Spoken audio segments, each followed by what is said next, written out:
Now we have the chemical check, and we have one location left here on my phone.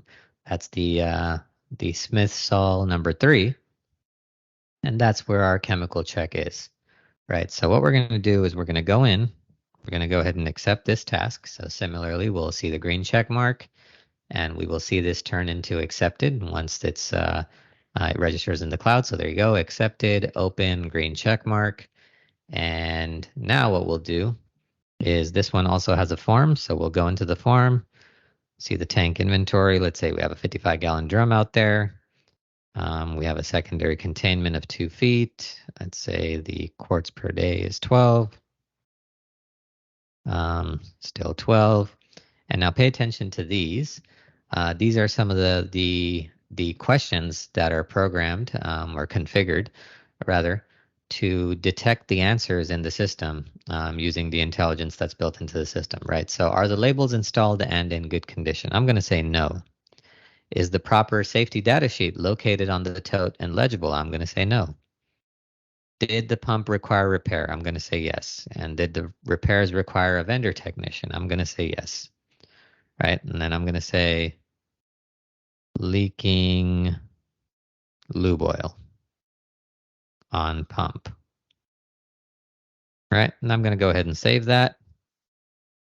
And, maybe at that point, I take a picture, and I just have a picture of a pump skid here.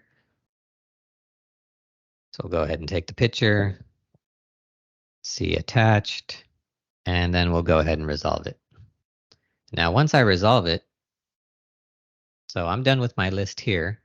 Let's just pay attention to what happens on the dispatcher screen. So it is resolved, but you'll notice once I clear out the filters, 2 more tasks popped up. All right, it says a repair fix by vendor tech and update the field documentation and signage. And the descriptions on these are please fix the chemical tote and pump issues, and please ensure the proper safety data sheet is available on site and our proper labels installed and legible. So you can see that the automation worked there, and basically it was able to recognize based on my answers to the form that I filled out what tasks needed to be submitted next. So that's just what got triggered, and now those tasks will now be assigned to somebody else who can go ahead and fix those. Let's say they need to get assigned right back to me. For example, if I was somebody who could fix that, then we could just do that and assign it back to me, and boom, it shows up on my screen there that I have to repair that.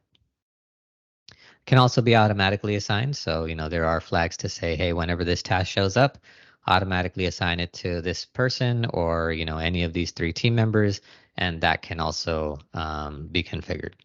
All right, so that's the chemical inspection. Next up, we'll do the SCADA alarm, and we'll simulate the SCADA alarm coming from SCADA, and we'll show how that works.